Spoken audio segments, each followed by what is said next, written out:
Qutub Minar. This 73-meter tall tower that has imperiously lorded it over the city of Delhi for hundreds of years actually still remains the tallest brick minaret in the whole world. Its history is more than just a simple story. So what we know is that the first ever Muslim ruler of India, the first Sultan, Qutb-ud-din Aibak, commissioned this minar in 1199 AD when he was a commander for the Ghurid ruler Ghiyasuddin Ghori. But just as the first story was completed, Aibak died. And then his successor, Iltutmish, continued the work of his father-in-law, Aibak, and added more stories to this minaret. Aibak and Iltutmish both had started out in the same way. They were both slaves who ultimately became kings. As young boys, they were sold and resold from one master to another in the markets of Persia, which is also why their dynasty, the first ever Muslim dynasty in India, is called the Mamluk dynasty. Mamluk in Arabic means property, and slaves were a property. Both Iltutmish and Aibak spent their childhood slave years around the city of Jam in Afghanistan, which has a similar minaret as the Qutub Minar. So it's quite probable that that minaret shaped the idea of power and rule in their minds, and which is why they tried to make the same one when they became rulers.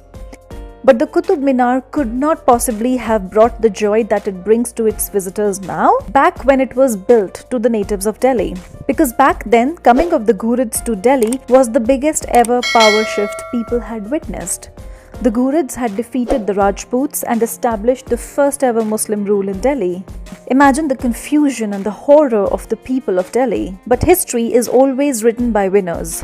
The Qutub Minar is trying to tell us so many things through its Arabic and Nagori writings. These inscriptions tell us of Qutb-ud-din Aibak destroying some pavilions that had existed on this site before the Minar, but there is no mention that he did this to raise any Minar in their stead, which throws us entirely off balance, because if the pavilions were removed to build a minaret, that's exactly what the prescriptions would have proudly told us. But they don't.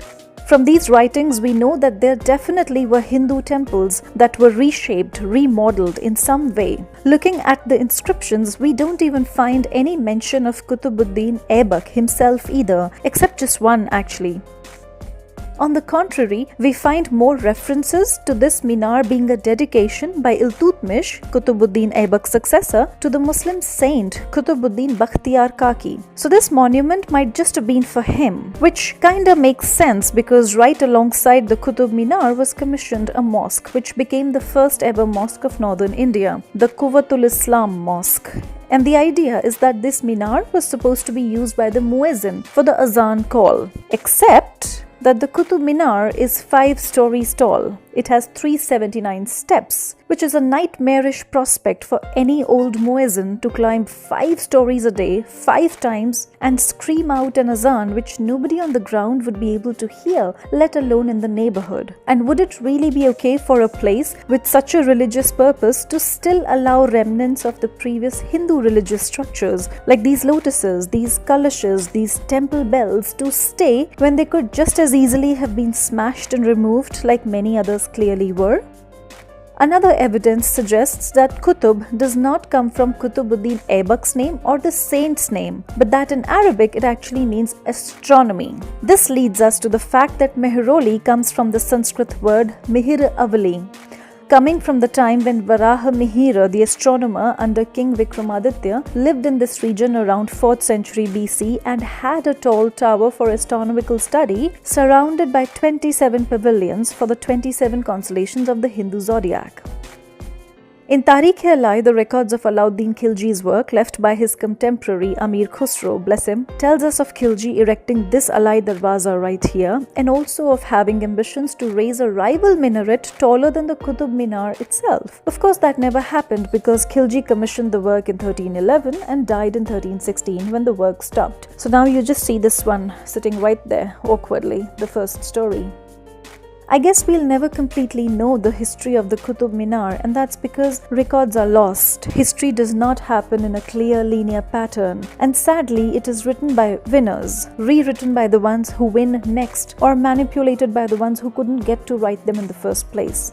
So it is now up to the monument itself to tell us its story through its walls, gateways, through its stones, like these jalis here.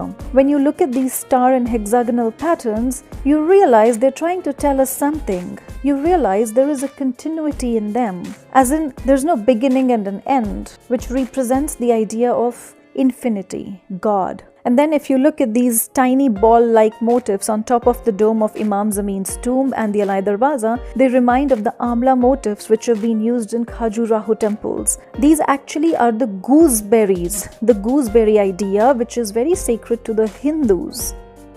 This hexagon right here, the first look of this might tell you this is a Jewish symbol, which is correct. But actually, this hexagon is used in Judaism, Islam, in Christianity, in Buddhism, and even in some prehistoric tribes going as far away as Mexico.